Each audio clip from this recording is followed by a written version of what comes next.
Et écoutez ce que le prophète sallallahu alayhi wa sallam a dit à propos de cet homme.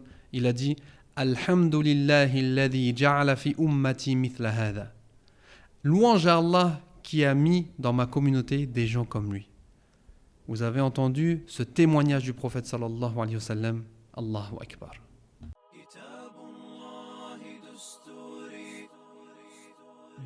Bienvenue dans le podcast Vivre le Coran, votre guide pour découvrir le Coran, verset par verset, sourate par sourate. Plus qu'une simple mémorisation, ici, nous prônons la mise en application de la parole d'Allah. Je suis Abdelkarim, professeur de Coran, auteur et initiateur du projet Vivre le Coran. Mon objectif est de vous accompagner afin de faire de vous de réels compagnons du Coran, qui sont ceux qui le lisent, le comprennent, le méditent et le mettent en pratique au quotidien.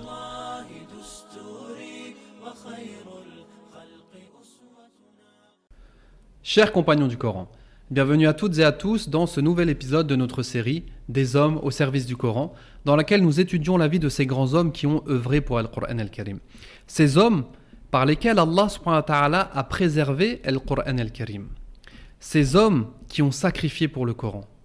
Ces hommes qui, en plus d'être des experts dans la récitation et la mémorisation du Coran, étaient des experts en sciences du tafsir et dans le tafsir lui-même.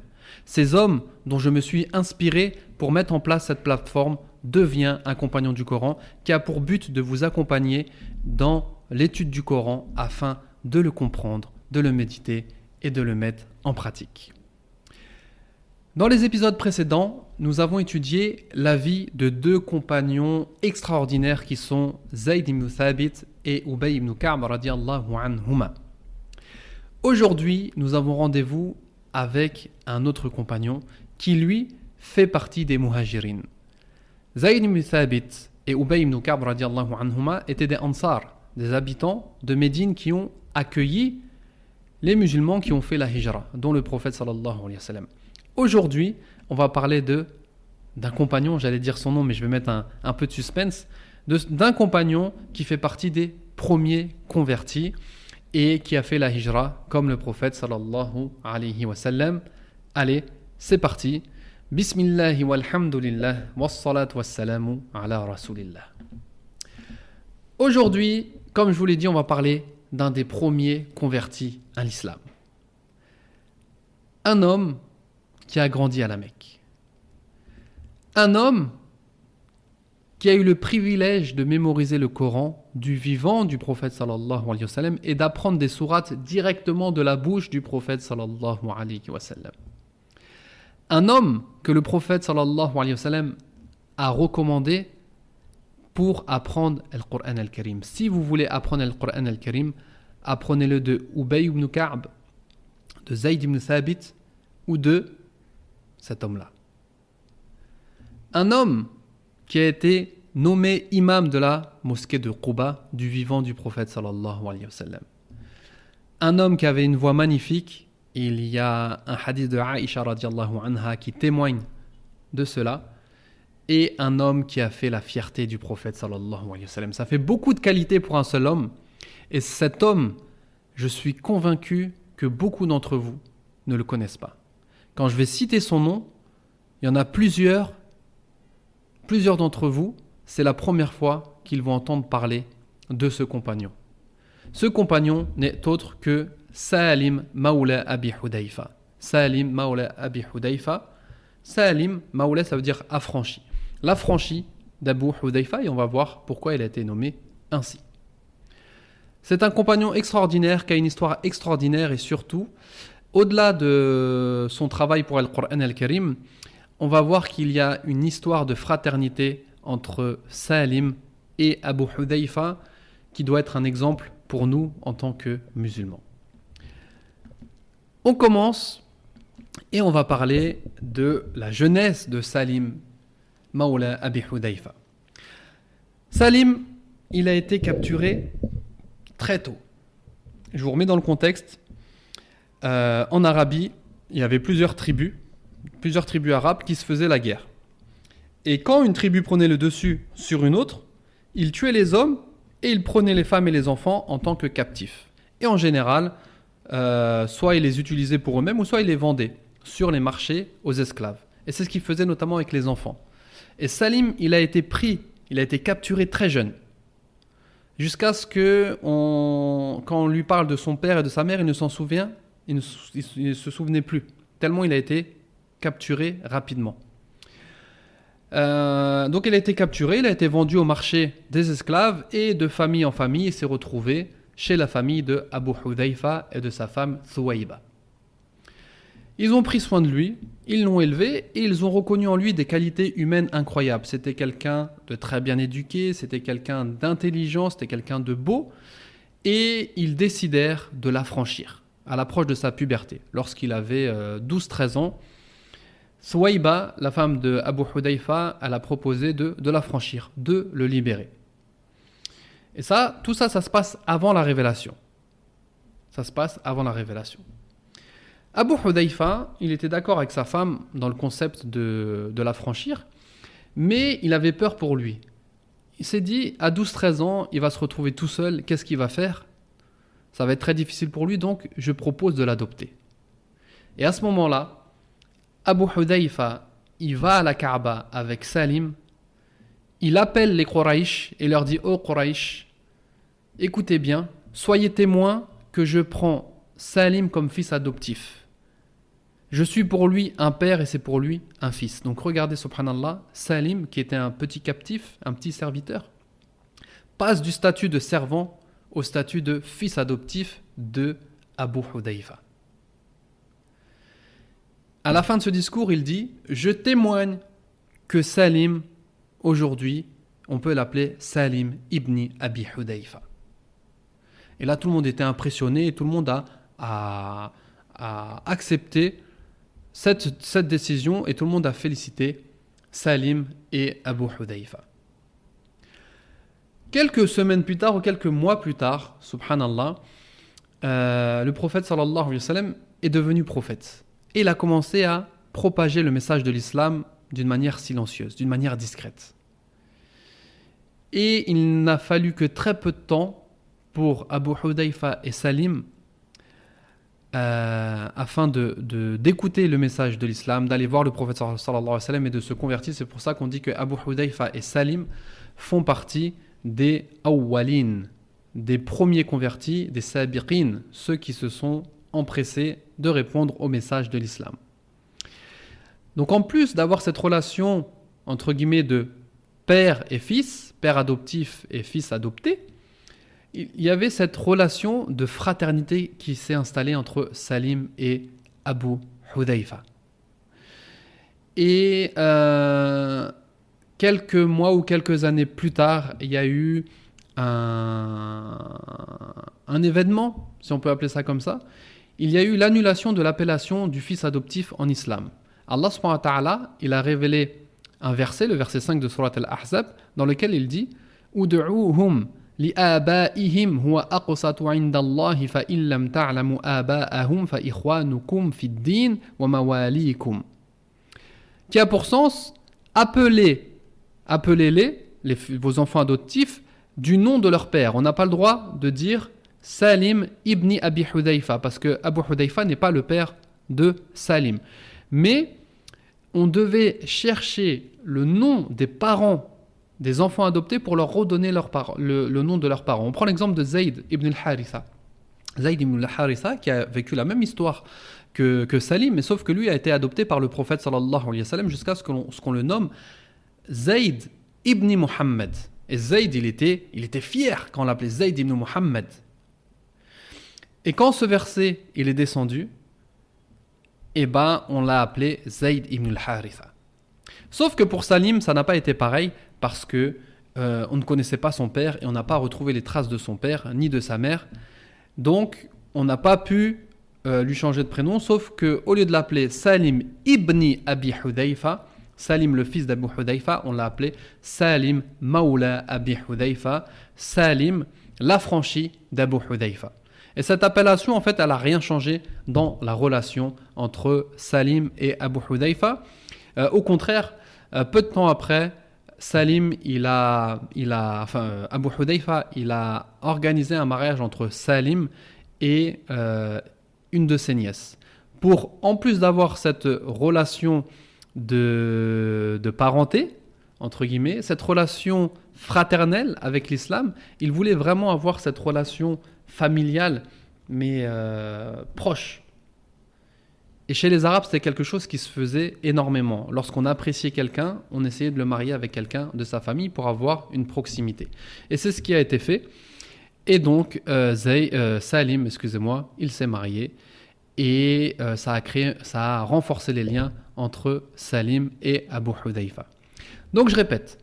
Salim Mawla Abi Hudayfa, il était vraiment proche d'Abu Hudayfa, alors qu'ils avaient vraiment pas le même âge. Hein. Zayd, Salim, je sais pas pourquoi je veux l'appeler Zayd, je pense toujours à Zayd ibn Thabit, radiallahu anhu, mais là on est sur Salim. Donc Salim, c'était un adolescent, alors que Abu Hudayfa, c'était un adulte qui avait le double de son âge. Mais vraiment, la relation était extrêmement, extrêmement forte entre les deux hommes. On va parler maintenant de son travail auprès du prophète sallallahu alayhi wa sallam. Comme vous le savez, les premières années de l'islam ont été très difficiles pour les musulmans. Il y a eu des persécutions, il y a eu des pressions, il y a eu des meurtres, et jusqu'à ce que vers l'année 5 de la Hijra, le prophète sallallahu alayhi wa sallam autorise les musulmans à faire la Hijra vers l'Abyssinie. Et Abu Hudayfa, il a pris la décision de partir avec sa famille, de partir en Abyssinie. Mais Salim, il a refusé. Salim, il a préféré sacrifier au niveau de la sécurité pour pouvoir rester avec le prophète sallallahu alayhi wa sallam afin de s'immerger dans l'étude du Coran al-Karim. Salim, il avait un but, c'était de mémoriser le Coran al-Karim. Et pour ça, il ne pouvait pas s'éloigner du prophète sallallahu alayhi wa sallam, donc il est resté à la Mecque en sachant qu'il avait, même si c'était devenu un homme libre, chez les Quraysh, il avait toujours cette étiquette de serviteur. Même dans son nom, Salim Mawla Abi Hudayfa, il y a le nom affranchi, mais affranchi, ça veut dire qu'il était serviteur. Avec ce statut-là, en sachant que son protecteur, Abu Hudayfa, était parti, c'était la cible des polythéistes, qui pouvait faire ce qu'il voulait avec lui. Mais Salim, il avait bien conscience de ça, et pourtant, il est resté avec le prophète sallallahu alayhi wa sallam. Et regardez les jeunes, regardez cette motivation. On a parlé de Zayd ibn Thabit qui était jeune et qui s'est rapproché du prophète sallallahu alayhi wa sallam pour être son scribe, pour écrire le wahi. Et là, on voit un autre jeune qui, adolescent, il sacrifie au niveau de la sécurité pour être à côté du prophète sallallahu alayhi wa sallam et apprendre le Coran al-Karim. Et en effet, c'était un compagnon qui mémorisait rapidement les sourates, qui les comprenait, qui les méditait et qui faisait son possible pour les mettre en pratique. Il fait partie des compagnons qui ont mémorisé le Coran du vivant du prophète sallallahu alayhi wa sallam, et il fait partie des 4 hommes recommandés par le prophète sallallahu alayhi wa sallam pour enseigner le Coran. Imaginez cette tazkiya, imaginez cet honneur et ce diplôme qui lui a été donné. Le prophète sallallahu alayhi wa sallam a cité les noms des compagnons qui sont les plus aptes à transmettre le Coran al-Karim. Et parmi ces compagnons, il y avait Salim Mawla Abi Hudayfa. Le temps passe et c'est le moment de la hijra. Allah subhanahu wa ta'ala, il ordonne le prophète sallallahu alayhi wa sallam et les musulmans de faire la hijra. Et Salim, il va faire partie des premiers compagnons qui vont faire la hijra. Il va partir en groupe avec des compagnons. Et sur le chemin, c'est lui que l'on va désigner pour faire imam. Donc c'est le responsable religieux de ce petit groupe de muhajirin. Et une fois arrivé à Médine, c'est lui qu'on va nommer imam, imaginez-vous, c'est lui qu'on va nommer imam à Médine jusqu'à l'arrivée du prophète sallallahu alayhi wa sallam. C'est quelque chose d'incroyable. Alors que parmi les compagnons qui avaient fait la hijra, déjà, il y avait les grands compagnons. Il y avait Omar ibn al-Khattab, radiallahu anhu, il y avait Mus'ab ibn Umayr, il y avait plein de grands compagnons, il y avait Abu Salama. Mais c'est lui qu'on a nommé pour être imam parce que tout le monde savait la proximité qu'il avait avec le Coran al-Karim et la proximité qu'il avait avec le prophète sallallahu alayhi wa sallam en termes d'apprentissage du Coran al-Karim. Et tous les compagnons reconnaissait l'excellence de Salim dans la récitation du Coran et dans la mémorisation du Coran. Et on ajoute à cela la compréhension et la méditation. Subhanallah. Et plus que ça, du vivant du prophète sallallahu alayhi wa sallam, il a été désigné imam de la mosquée de Quba. Tout le monde connaît la mosquée de Quba, tous ceux qui vont faire la Umrah ou tous ceux qui vont faire le Hajj et qui passent par Médine connaissent la mosquée de Quba. La mosquée de Quba, c'est une sunna d'y aller. On fait les ablutions de chez nous, de notre hôtel, on y va et on fait 2 raka'at, on a la récompense d'une Umrah. C'est une mosquée qui se trouve juste à côté de la mosquée de Médine. Il faut savoir que l'imam de cette mosquée-là était Salim Mawla Abi Hudayfa. Et un jour, il y a une histoire que raconte Aïcha radiyallahu anha. Elle nous dit que, vraiment ce sont ces termes. Elle dit: une nuit, j'ai tardé à rejoindre le prophète sallallahu alayhi wa sallam après Salat al-Aïcha. Lorsque je suis arrivé, il m'a dit: où étais-tu? J'ai dit: j'écoutais la récitation de l'un de tes compagnons et je n'ai jamais entendu une telle voix et une telle récitation.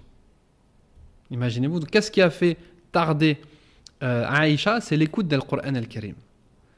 J'ai écouté la récitation de l'un de tes compagnons et je n'ai jamais entendu une telle voix et une telle récitation. Le prophète sallallahu alayhi wa sallam se leva et je le suivis. Lorsqu'il a entendu sa récitation, il se tourna vers moi et dit: c'est Salim Mawla Abi Hudayfa, c'est Salim l'affranchi de Abu Hudayfa radiyallahu anhu. Et ensuite le prophète sallallahu alayhi wa sallam, qu'est-ce qu'il a dit à son propos? Il a dit: Alhamdulillahi alladhi ja'ala fi ummati mithla hada. Alhamdulillahi alladhi ja'ala fi ummati mithla hada, qui veut dire louange à Allah qui a mis dans ma communauté des gens comme lui. Donc regardez la fierté du prophète sallallahu alayhi wa sallam.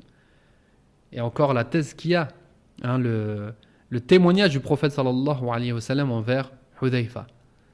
Louange à Allah qui a mis des gens comme lui dans ma communauté. Subhanallah, des gens qui étaient accrochés au Coran Karim, qui le récitaient de jour comme de nuit et qui faisaient tout pour le mettre en pratique. Quelques années plus tard ou quelques mois plus tard, il y a les retrouvailles avec Abu Hudayfa. Donc ces deux compagnons qui s'aimaient comme le père aime son fils et un fils aime son père, ils ont été séparés par la hijra en Abyssinie. Et ensuite, donc ça c'est vers l'année 5 avant la hijra, l'année 5 de la révélation, voilà pour qu'on s'y retrouve, c'est l'année 5 de la révélation. Ensuite, il y a eu 8 ans qui se sont passés avant la hijra, et ensuite il y a 2 ans qui se sont passés, donc on va dire 10 ans après. Ça fait 10 ans qu'ils ne se sont pas vus, ces deux compagnons, qui étaient proches, qui s'aimaient, ça fait 10 ans qu'ils ne se sont pas vus. Et Abu Hudayfa, il a fait la hijra de l'Abyssinie à Médine peu avant la bataille de Badr. Et ils se retrouvent, et là ils ne vont plus se quitter. Ils se retrouvent, ils se racontent leurs histoires, qu'est-ce qui s'est passé en Abyssinie, et toi où t'en es dans le Coran, etc. Vraiment, c'était un moment émouvant. Et ils vont se retrouver côte à côte lors de la bataille de Badr. Et lors de la bataille de Badr, ce qu'il faut savoir, c'est que dans les rangs des combattants, il y avait le père de Abu Hudayfa, qui est Utba. Il y avait l'oncle d'Abu Hudayfa. Et il y avait le frère de Abu Hudayfa.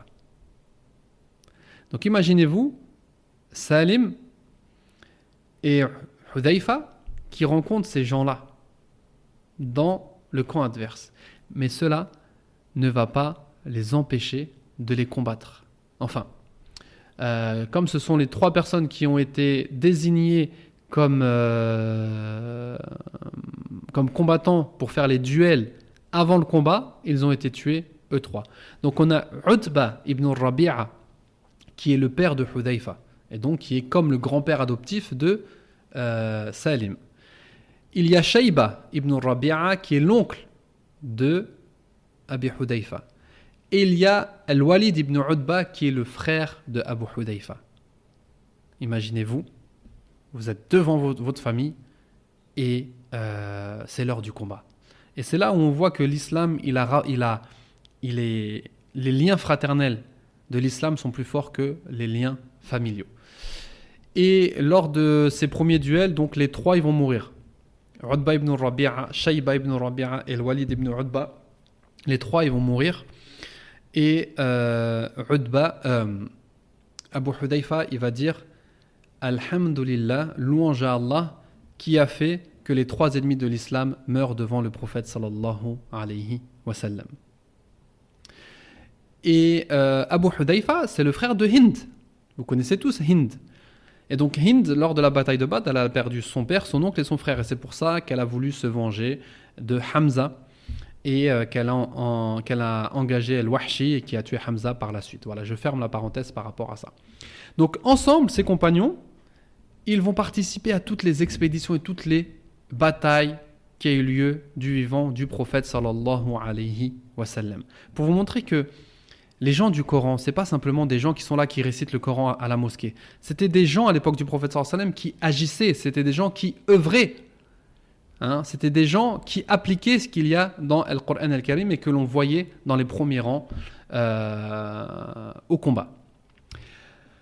Ensuite, on va parler de la mort de Abu Hudayfa et de Salim, Mawla Abi Hudayfa, et subhanallah, comme ils ont vécu ensemble, ils vont mourir ensemble. Et les deux, ils sont morts lors de la bataille d'Al-Yamama. Ils sont morts martyrs, ils ont été tués. Donc la bataille d'Al-Yamama, elle a été faite sous le califat d'Abu Bakr, après le décès du prophète sallallahu alayhi wa sallam. Et c'est une bataille qui a été vraiment rude, qui a été vraiment très très très très difficile et très très dure pour les musulmans. Et beaucoup de compagnons sont décédés lors de cette bataille, sont tombés martyrs, et notamment Abu Hudayfa et Salim Mawla Abu Hudayfa. La situation était difficile et on a Khalid ibn al-Walid qui était le chef de l'armée avec, il me semble que c'était Iqrima ibn Abi Jahl. Ils ont choisi Salim pour prendre l'étendard. Allahu Akbar. L'étendard des Muhajirin, ils l'ont donné à Salim. L'étendard, c'est celui qui porte le drapeau. Donc, c'est la cible. Ils l'ont donné à lui pour son courage. Et on a, chez les Ansar, c'est un autre compagnon qui a pris l'étendard et qui a été tué. Ensuite, voilà, pour vous résumer, cette bataille-là, ça a été vraiment très très difficile jusqu'à ce que les musulmans étaient en train de perdre. Et là, on a Abu Hudayfa qui se lève et qui essaye de remotiver tout le monde.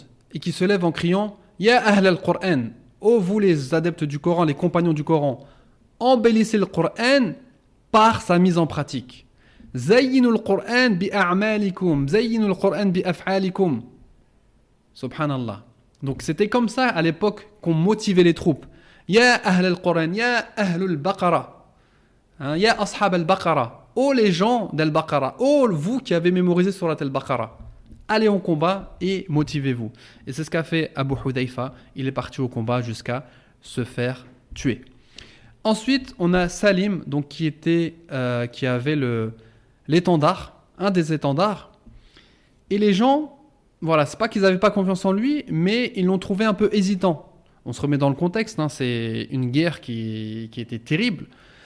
Et donc Salim, il a un peu hésité jusqu'à ce qu'il se dise mais quel mauvais porteur du Coran si les musulmans se font avoir de mon côté. Moi, je suis porteur d'étendard. Et quel mauvais mémorisant du Coran je serai si les musulmans perdent la bataille à cause de moi. Et de là, il est parti au combat. Il a combattu comme il pouvait jusqu'à ce qu'il se fasse couper une main. La main droite qui tenait l'étendard. Il a pris l'étendard avec la main gauche. Il s'est fait couper la main gauche jusqu'à ce qu'il prenne l'étendard avec ses deux bras, ses moignons, pour lever haut l'étendard. Et ensuite, il s'est fait tuer, radiyallahu anhu, comme ont été tués Ja'far ibn Abi Talib, pareil, main droite coupée, main gauche coupée, et Mus'ab ibn Umayr, radiyallahu anhum ajma'in. À la fin de la bataille, alhamdulillah, les musulmans, ils ont gagné. Et Khalid ibn al-Walid, il fait le tour des combattants pour voir s'il y en a qui sont encore vivants. Et il tombe sur Salim Mawla Abi Hudayfa. Et Salim, il est en train d'agoniser. Et Salim, il demande à Khalid, il dit, qu'est-ce qu'ont fait les musulmans? Et Khalid, il lui répond, Allah leur a décrété la victoire et Moussaïlima al-Kadhab, Moussaïlima le menteur, a été tué. C'était lui le chef de l'armée adverse. Et directement, qu'est-ce qu'il dit? Il dit, et où est Abu Hudayfa? Khalid, il lui dit, il s'en est allé rejoindre son Seigneur courageusement. Il demande à être transporté à ses côtés. Et Khalid lui dit, mais en fait, vous êtes l'un à côté de l'autre, subhanallah. Comme ils ont été tout le temps dans ce bas monde ensemble, Allah subhanahu wa ta'ala a voulu qu'ils meurent au même endroit. Il a rapporté que les jambes de Khalid, les jambes de Abu Hudayfa, excusez-moi, les pieds de Abu Hudayfa étaient à côté de la tête de Salim Mawla Abi Hudayfa. Et Salim, il a fermé les yeux en disant la shahada et en disant, nous étions ensemble ici Abu Hudayfa et nous serons ensemble dans l'au-delà, Inch'Allah. Allahu Akbar. Regardez cette histoire de cette fraternité qu'il y a entre les deux hommes. Ils se sont connus dans ce bas monde, même s'ils n'avaient pas le même âge. Abu Hudayfa, il a pris soin de Salim, qui lui, Salim, a pris soin également de Abu Hudayfa, et qui ont vécu ensemble, qui ont été séparés pour l'islam, qui se sont retrouvés pour l'islam, et qui sont morts ensemble pour l'islam.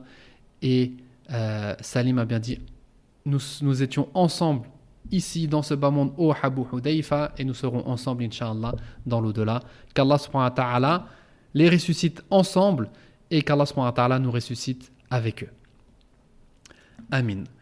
On finit, comme d'habitude, avec des phrases qui ont été dites à propos de Salim Mawla Abi Hudayfa. Donc on a vu le prophète sallallahu alayhi wa sallam a dit Alhamdulillahi alladhi ja'ala fi ummati mithl hada. Louange à Allah qui a mis dans ma communauté des gens comme lui, comme Salim Mawla Abi Hudayfa. Omar ibn al-Khattab, il a des phrases très, très fortes envers Salim. Il dit, s'il était encore vivant, donc du califat de Omar, il dit, si Salim était encore vivant, je l'aurais désigné comme mon successeur. Donc s'il était encore vivant, Omar, il l'aurait désigné en tant que calife, et ça n'aurait pas été Othman, le troisième calife. Vous vous rendez compte? S'il était encore vivant, je l'aurais désigné comme mon successeur. Et il a dit également, Omar radiallahu anhu, j'aurais espéré voir cette maison remplie d'hommes comme Abu Ubayda ibn al-Jarrah, Mu'adh ibn Jabal, Salim Mawla Abi Hudayfa et Abu Hudayfa ibn al-Yaman. Donc ça, c'est une histoire dans laquelle Omar, il était avec des compagnons et il leur a dit, imaginez quelque chose et imaginez une chose que vous espérez. Et les compagnons ont dit, ils passaient devant une maison, ils ont dit, j'aurais aimé que cette maison soit remplie d'or, comme ça je la dépense fi sabilillah. Il y en a autre, il a dit, j'aurais aimé que cette maison soit remplie de perles, comme ça je les dépense fi sabilillah. Et Omar, il a dit, j'aurais aimé que cette maison soit remplie d'hommes comme Abu Ubayda, comme Mu'adh ibn Jabal et comme Salim Mawla Abi Hudayfa. Comme ça, je pourrais conquérir le monde. Radiyallahu anhum ajma'in. Voilà, c'était l'histoire de Salim Mawla Abi Hudayfa, qui a œuvré pour le Coran al-Karim, qui a œuvré pour l'islam et qui a vécu aux côtés du prophète sallallahu alayhi wa sallam et aux côtés de Abu Hudayfa. Je vous donne rendez-vous la semaine prochaine, Inch'Allah, pour l'étude d'une nouvelle personnalité. Et si vous avez des idées, si vous voulez qu'on étudie la vie de tel ou tel homme parce qu'il a fait un travail extraordinaire par rapport au Coran, que ce soit un tabi'in, un compagnon, que ce soit un savant des générations suivantes, n'hésitez pas à m'envoyer le nom. Et si vous avez des questions, n'hésitez pas à me les poser par mail ou dans les commentaires que vous pouvez laisser sur YouTube ou sur les plateformes de podcast. Comme d'habitude, je compte sur vous pour donner de la visibilité à ce podcast et à ce travail. Donc n'hésitez pas à mettre une note, à liker, à mettre un commentaire. Ça, franchement, c'est un petit, c'est pas grand chose pour vous, mais ça donne vraiment beaucoup de force. Et n'oubliez pas de me faire des retours également, c'est très encourageant. Et pour finir, je vous invite à découvrir une nouvelle fois la plateforme Deviens un compagnon du Coran, cette plateforme sur laquelle nous étudions les sourates du Coran afin de les comprendre, de les méditer et de les mettre en pratique afin de devenir un compagnon du Coran. On se retrouve la semaine prochaine, Inch'Allah. والله تعالى أعلى وأعلم سبحانك اللهم وبحمدك أشهد أن لا إله إلا أنت أستغفرك وأتوب إليك